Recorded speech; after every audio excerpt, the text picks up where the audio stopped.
अनंत सुख संपन्नम ज्ञानामृत पयोधरम अनंत वीर संपन्नम दर्शनम परमात्मना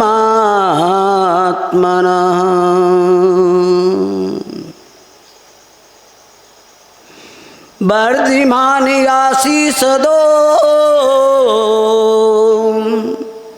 गुरुवर आप महान।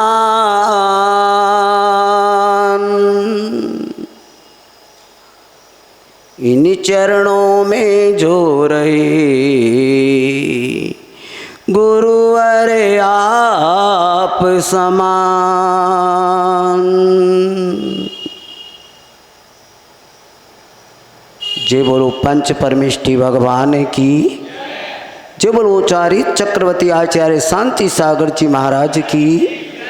जय बोलो परम पूज्य वात्सल वारिधि आचार्य परमेष्टि भगवंत वर्धमान सागर जी महाराज की। जय बोलो जिन धर्म की।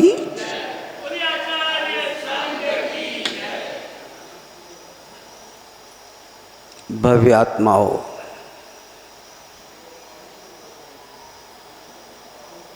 महापुराण के रूप में हम यहाँ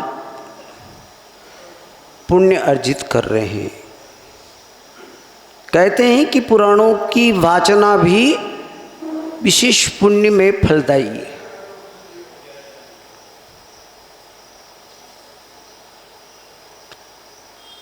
हम ऐसे महापुराण का गान करेंगे। ऐसी पुण्य कथा हम सुनने जा रहे हैं जिस कथा को सुन करके हमें साथ ही से तो पुण्य प्राप्त होगा ही, पर हमारे कर्म भी नष्ट हो जाएंगे। ये कथा ही नहीं है, हमारे भव के पापों को नष्ट करने वाली कथा है। कथा ही मत समझना इसे आप।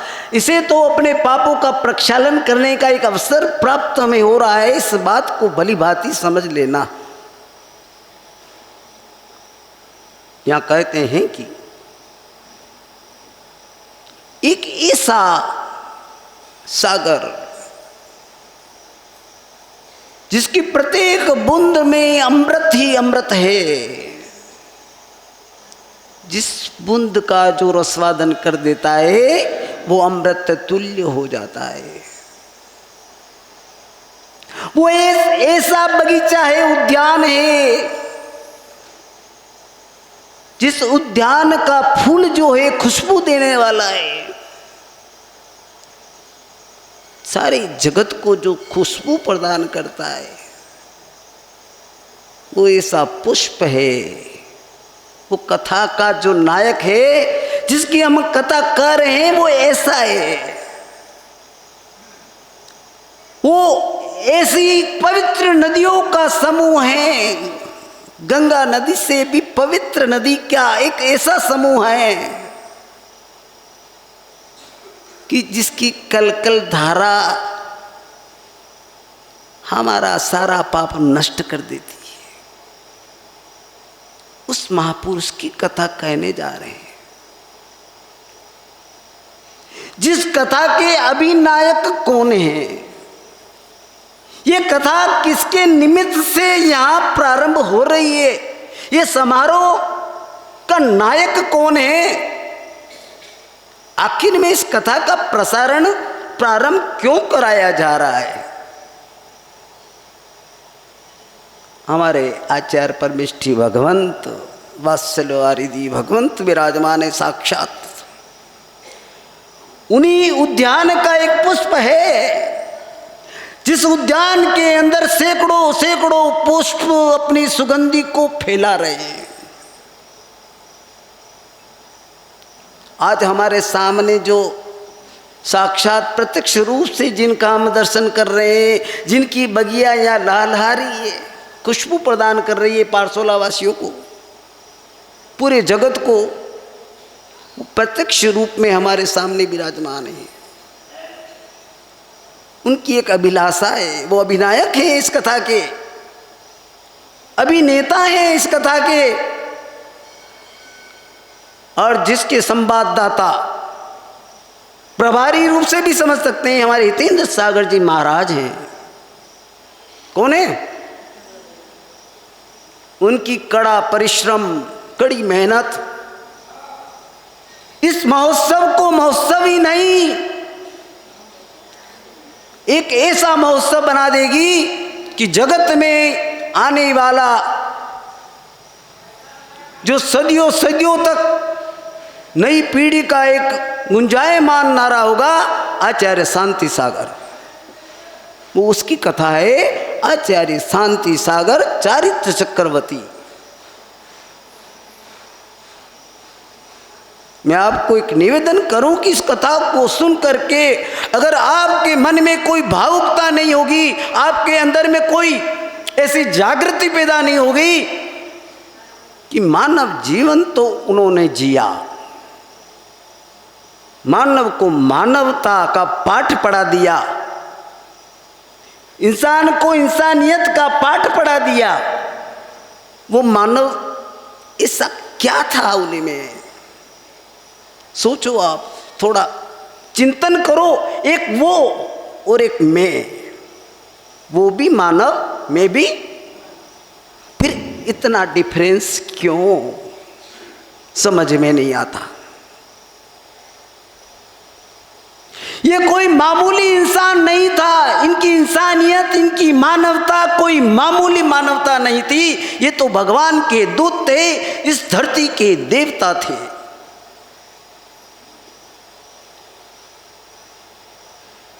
वो तो इनको एक पाठ अदा करना था मानवता का, तो इन्होंने जन्म लिया इस पृथ्वी पर, ये तो अवश्य मोक्ष के ही पात्र थे। पर एक इस तरह का इनको बताना था कि धर्म जब लोप होता है, धर्म का दीपक जब टिमटमाने लग जाता है, ऐसे समय में एक महापुरुष अवतार लेता है। इस कथा के और भी हैं पाठ, सारे मुनिजन, सारी आरिकाएं, क्षुलक क्षुलिकाएं, और उसके श्रोता हैं आप भव्य जन, आप श्रोता बने हुए हैं।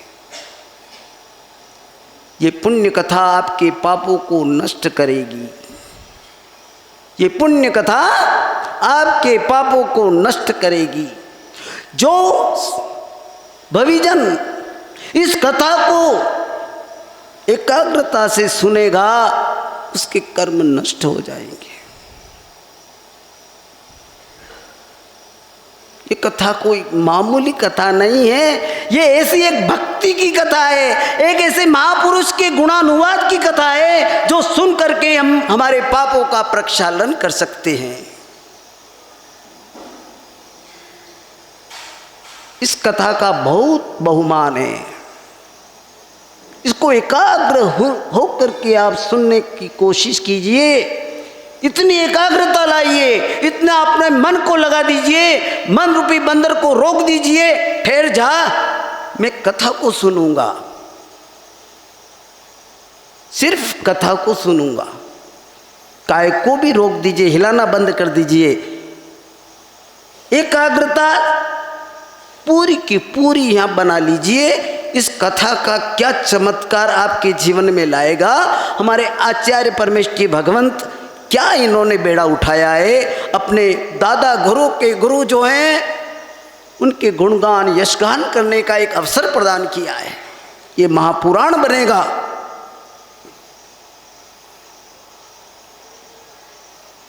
अब मैं इस कथा को थोड़ा गतिविधि प्रदान करता हूँ। कथा कोई मामूली नहीं है, इसका पहले बहुमान तो बताना ही पड़ता है।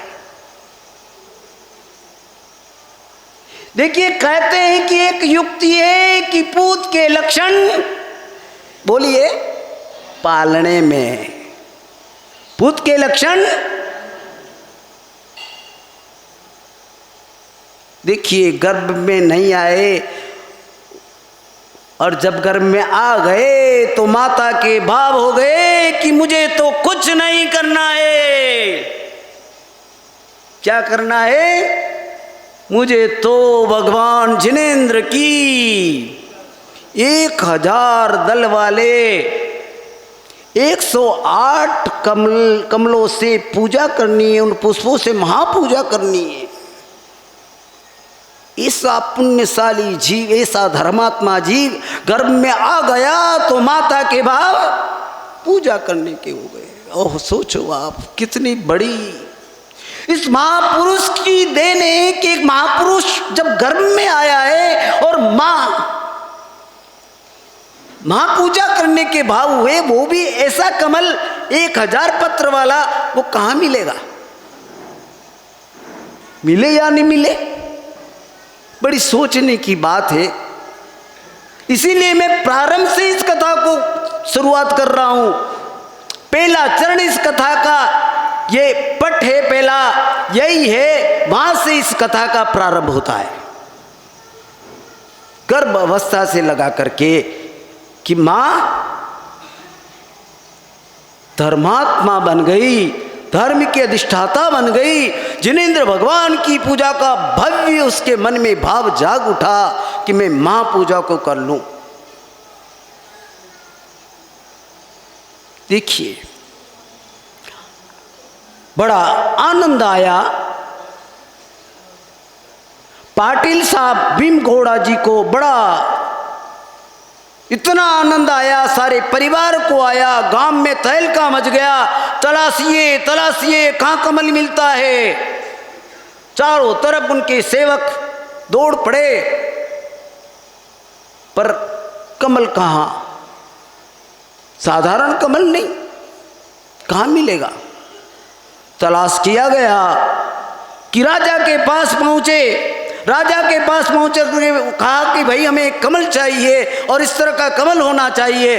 राजा ने कहा क्यों चिंता करते हो, वो कमल तो हमारे सरोवर में है, कितना चाहिए, जितना चाहिए उतना ले लो। 108 कमल लाए गए और भव्य पूजा का समारोह पूरे गांव को आमंत्रित किया गया। और उस गांव में धर्म ही धर्म की एक इस तरह की गान निकला, पूजा निकली, भक्ति निकली, प्रस्फुटित हुई भक्ति कि जिनेंद्र भगवान की भक्ति करके सारा नगर, सारा गांव धन्य हो गया। देखिए, धर्मात्मा की पहचान, पहली पहचान। गर्भ विकसित हुआ, बालक ने जन्म लिया। जन्म लिए करके जब बालक का स्वरूप देखा गया, देखते ही आनंद से विभोर हो गए। और इतने विभोर हुए कि दुनिया भर की भीड़ उस बालक को देखने के लिए उमड़ पड़ी। हर कोई बालक को देखना चाहता था कि बालक कैसा है। जिस तरह बालक के भगवान जब गर्भ में आते हैं, इंद्र कितना बड़ा उत्सव मनाता है, इसी तरह इनका उत्सव भी मनाया गया एक तीर्थंकर के समान। और जब जन्म हुआ, सारे नगरवासी, गांव वाले, परिवार वाले देखने के लिए उत्सुक थे। कोई नृत्य कर रहा था, कोई आनंदित हो रहा था, कोई गान गा रहा था, वो उत्सव मना रहे थे, जन्म का उत्सव।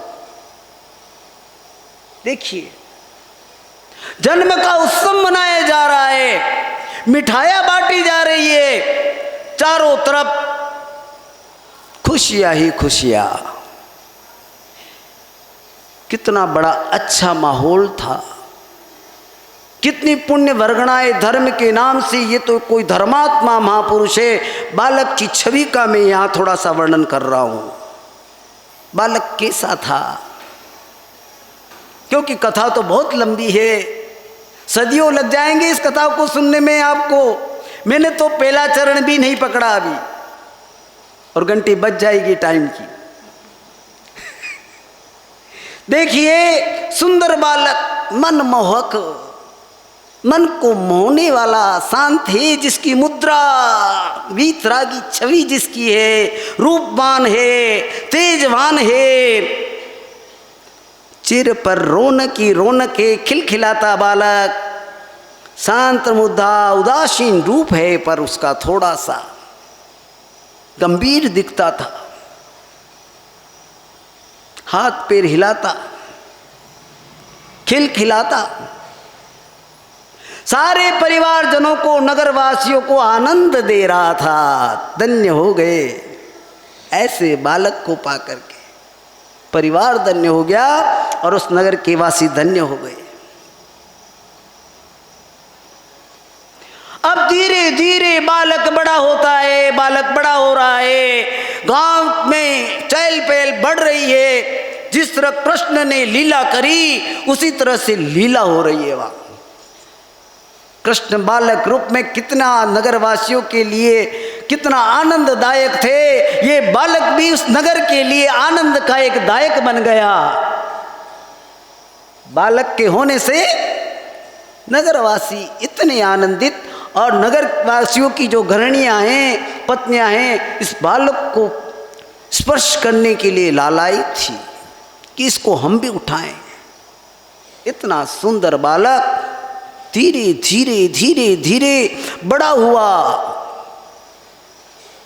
नगरवासियों को और भी आनंद देने लगा, उसकी बाल क्रीड़ा होने लगी और धीरे धीरे धीरे धीरे कुछ बड़ा तरुण अवस्था को होने लगा। जल क्रीड़ा में पारंगत था, घुड़सवारी, घोड़ी की पहचान, बैल की पहचान, खेल में एक नंबर का अव्वल, कभी खेल में पिछड़ना नहीं, कोई सा भी खेल हो एक नंबर।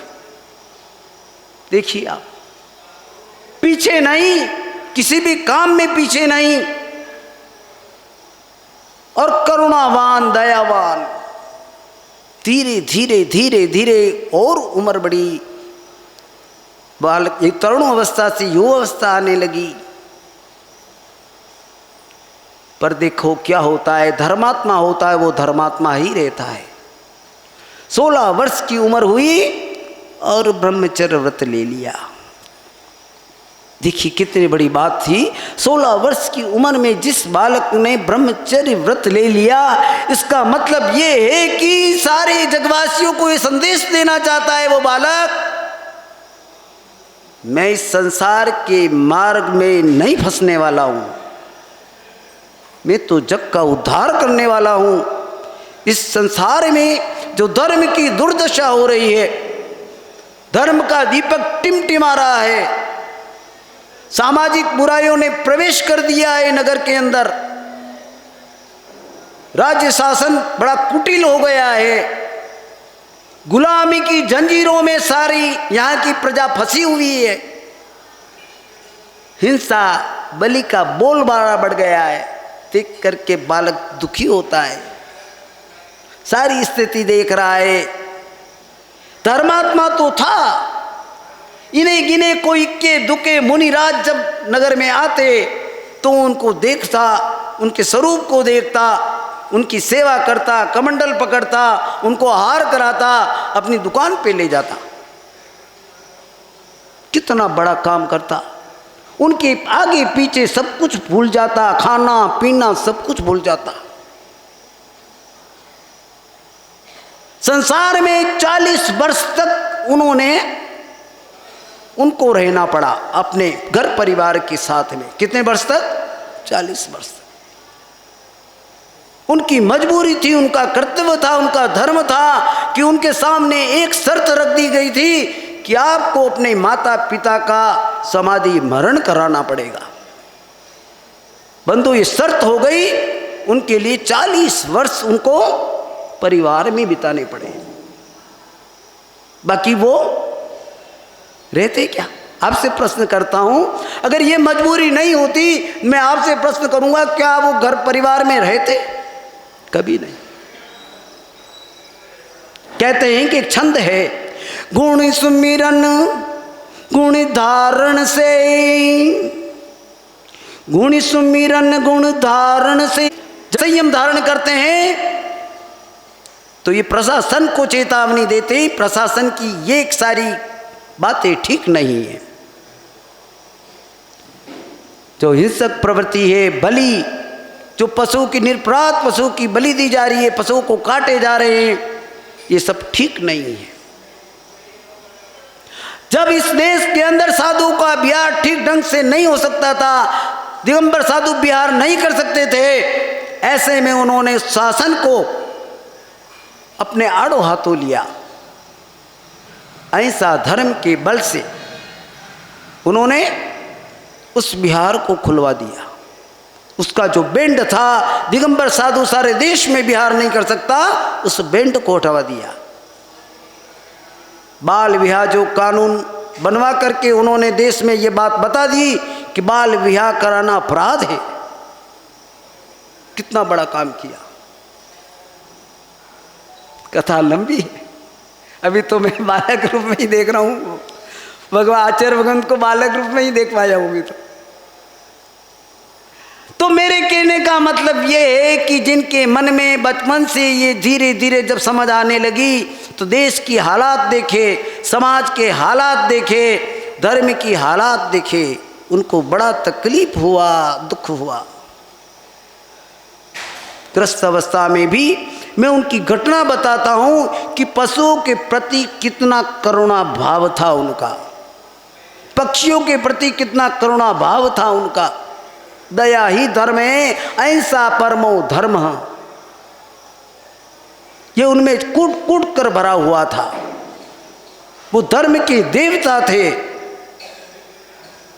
पक्षियों का भी बेहाल देखा नहीं जाता था उनसे, पशुओं का भी बेहाल देखा नहीं जाता था उनसे। जब खेती के लिए पशुओं को यानी बैल को लगा करके चड़स से पानी निकाला जाता था, तो उनको दया आती, बैलों को खोल करके उस चड़स को खुद खोल के पानी निकालते थे। खेत में पक्षी जब अन्न खाने आते थे तो उनके लिए वो स्वागत करते थे उसका, और पानी के पात्र जगह जगह भर करके रख देते थे, और अपने मन में विचार करते, आइए भरपेट भोजन करिए, साथ में पानी पिए। पक्षियों के प्रति दया, पशुओं के प्रति दया, मानव के प्रति दया। जिन हरिजनों को कोई पानी नहीं भरने देता, वो कहते आइए मेरे कुएं से पानी ले लीजिए। इतनी दया। कोई गरीब होता तो उसको सहायता करने का भाव। जब एक बार खेत में सोए हुए थे तो एक सर्प आता है, उनका मुंह बार बार स्पर्श करके चला जाता है, आता है जाता है, बार बार देखता है, आता है जाता है। और ये बात किसने बताई? वर्धमान सागर उनके बड़े भाई ने ये कहा कि ऐसी घटना हमने देखी है, एक सर्प आता था, इनके मुंह का स्पर्श करके जाता था, वापस चला जाता, वापस आता और देखता ही रहता। कौन नहीं देखेगा ऐसे महापुरुष को? कौन नहीं देखेगा बताओ? इतना बड़ा काम कौन नहीं देखेगा? इतना बड़ा इनका धर्म आत्मा होने का एक ये थोड़ा सा नमूना है कि वो धर्मात्मा थे, इतने महापुरुष थे। तीरंच प्राणी भी।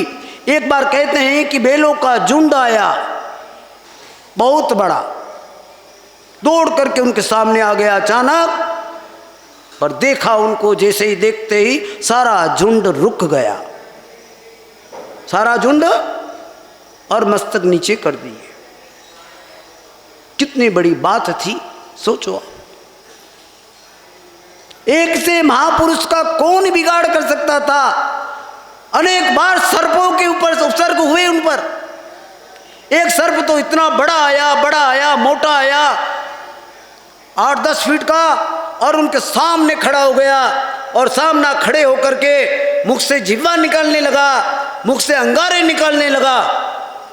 एक मुख के सामने सर्प आ जाए और जिह्वा निकाले और अंगारे निकाले, सोचो उस व्यक्ति का क्या हाल होगा।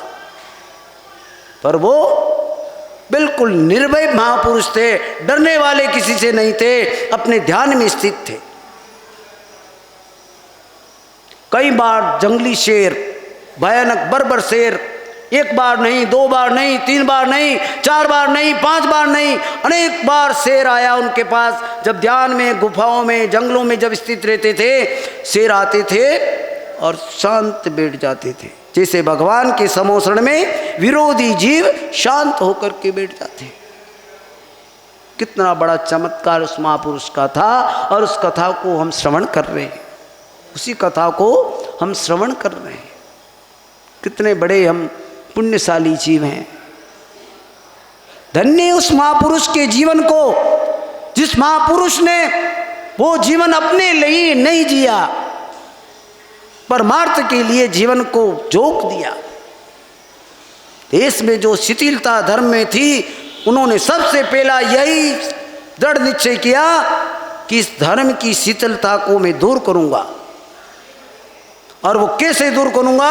अपने आप को धर्म मार्ग में लगा करके, आचरण रूप चोला पहन करके दुनिया के सामने एक ऐसा प्रस्तुत उदाहरण करूंगा जिससे धर्म की शिथिलता दूर हो जाए। इससे महापुरुष की कथा बहुत बड़ी है। मैं पूरी कथा तो कहने के लिए सामर्थ्यवान नहीं हूँ, पर मैंने थोड़ी बहुत कथा उस महापुरुष की ओर ले जाने के लिए कही है आपके बीच में। उस महापुरुष का नाम लेना ही बहुत बड़ा काम है। एक छोटी सी कथा कह करके भी अपने जीवन में आप संतुष्टि अवश्य करें, उस महापुरुष की जय जयकार करें, आपके जीवन में एक अपूर्व शक्ति ऊर्जा मिलेगी। वो कैसी ऊर्जा होगी? धर्म की ऊर्जा।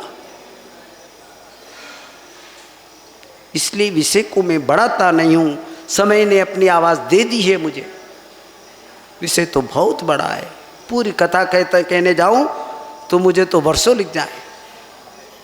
पर इतनी कथा समझना, वो महापुरुष इतना बड़ा महापुरुष था जिसने सोती हुई दुनिया को जगा दिया, जो पाप में प्रवृत्त दुनिया थी, जो मिथ्यात्व में लोग लगे हुए थे, मिथ्यात्व को हटा दिया, घर घर से मिथ्यात्व निकाल दिया। और यहाँ तक उन्होंने नियम लिया, जो मिथ्यात्व का त्याग करेगा, जो हिंसा का त्याग करेगा, उसी के हाथ का आर लूंगा। सोचो आप, कितना बड़ा संकल्प था उनका। एक बार तो इस तरह चतुर्मास का जब मौका आया, सारे गांव वाले इकट्ठे हुए, सभी गांव गांव से लोग आए, चतुर्मास हमारे यहाँ कीजिए, हमारे यहाँ कीजिए। तो बड़ा विचित्र माहौल था। उन्होंने एक बात कही कि अगर जो आत्मा का ध्यान करने का संकल्प लेगा, किसका संकल्प? अगर कोई हमेशा 5 मिनट आत्मा का ध्यान करने का संकल्प लेगा, मैं उसके यहाँ चतुर्मास करूंगा। कितना बड़ा काम था। इसका मतलब क्या निकलता है? आप जीवन में जितना भी धार्मिक पुरुषार्थ कर रहे हैं, पर अपनी आत्मा के लिए करें। इसका मतलब ये निकल रहा है, आप आत्मा को भूल करके पुण्य के लिए अगर काम कर रहे हैं तो ये मूल में भूल है आपकी। वो पुण्य को भी विष का कुंभ कहते थे और पाप को भी विष का कुंभ कहते थे। क्या कहते थे? पाप भी विष का कुंभ है और पुण्य भी विष का कुंभ है, ये कहते थे। अगर असली में कोई अमृत कुंभ है तो आत्मा रूपी परमात्मा का चिंतन करना। जो आत्मा को साध ले वो सब कुछ अमृत तुल्य को प्राप्त कर लेगा। तो बंधुओं, मैं विषय को बड़ा करके नहीं, इतना ही आपके सामने मैं कहना चाह रहा हूँ। मेरे मन के भाव हैं, आप आत्मा का ध्यान अवश्य करें और प्रार्थना करें जीवन में। चिंतन दोए प्रभु हृदय दिया है, चिंतन दे प्रभु हृदय दिया है, संयम प्राण दिए, राह दिखा कर आंखें दी है, संयम प्राण दिए। ये चिंतन आप हमेशा करना कि गुरुवर आपकी कथा ने मुझे क्या दिया, कि आपकी कथा ने मुझे चिंतन दे गुरु हृदय दिया है, संयम प्राण दिए, राह दिखाकर आंखें दिए, जीवन प्राण दिए। आपकी धर्म कथा मुझे जीवन प्राण देगी। मुझे मानव से भगवान बनाएगी आपकी कथा। ये पुण्य कथा है, इसलिए इस कथा को मैं बार बार वंदन नमन करता हुआ भगवान से यही प्रार्थना करता हूँ कि हे भगवान, मुझे ये पूरी कथा कब सुनने को मिले, मैं इस पूरी कथा को एक साथ सुनूं, चाहे घंटों घंटों क्यों नहीं लग जाए, इस कथा को सुनूं, उसी में मेरा मानव जीवन धन्य है। जय बोलो आचार्य शांति सागर।